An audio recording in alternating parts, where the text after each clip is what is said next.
আজকের ভিডিওর প্রধান বিষয়বস্তু হলো টেলিস্কোপে চাঁদ পর্যবেক্ষণের সময় আমি একটি অদ্ভুত বস্তু চাঁদের উপর দিয়ে উড়ে যেতে দেখি। এটা আইএসএস নয়, তবে অন্য কি হতে পারে সে সম্পর্কে আমার সঠিক ধারণা নেই। আর ভিডিওর প্রথম অংশে আমি চাঁদ সম্পর্কে কিছু মজাদার তথ্য দেওয়ার চেষ্টা করেছি।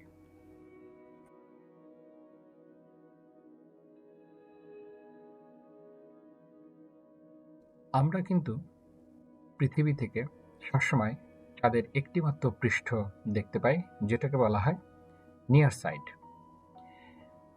প্রতি বছর চাঁদ আমাদের থেকে ৩.৮ সেন্টিমিটার হারে দূরে সরে যাচ্ছে এবং কয়েকশো মিলিয়ন বছর পরে আমরা কিন্তু আর পূর্ণ সূর্যগ্রহণ দেখতে পাবো না।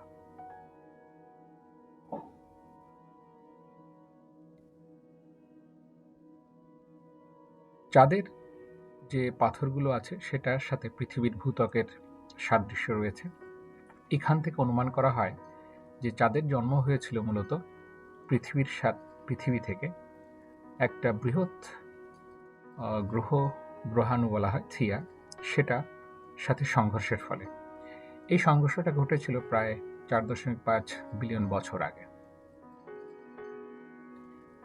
চাঁদের যে গ্র্যাভিটেশনাল পুল আছে সেটা কিন্তু পৃথিবীর যে অক্ষের যে টিল্ট সেটাকে একটা স্টেবিলাইজেশন প্রদান করে থাকে। ইংরেজিতে লুনাটিক এবং লুনাসি এই শব্দগুলো এসছে ল্যাটিন লুনা থেকে, যার অর্থ চাঁদ। অতীতে মানুষ বিশ্বাস করত যে পূর্ণিমার চাঁদ মানুষের মধ্যে একটা মানসিক বৈকল্য তৈরি করে এবং ওয়ারউলফস নামে মুভিতে আমরা যেটা চিনি সেটা এই পূর্ণিমার চাঁদেই সংঘটিত হয়।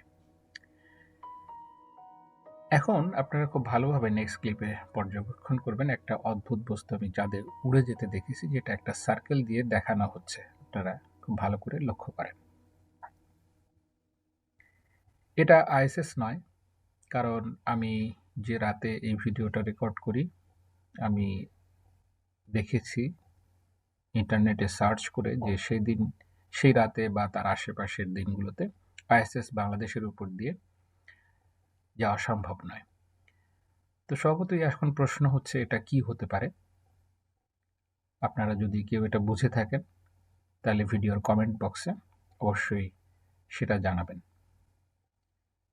তো সবাইকে ধন্যবাদ জানিয়ে আজকের মতো ভিডিওটা এখানে শেষ করছি।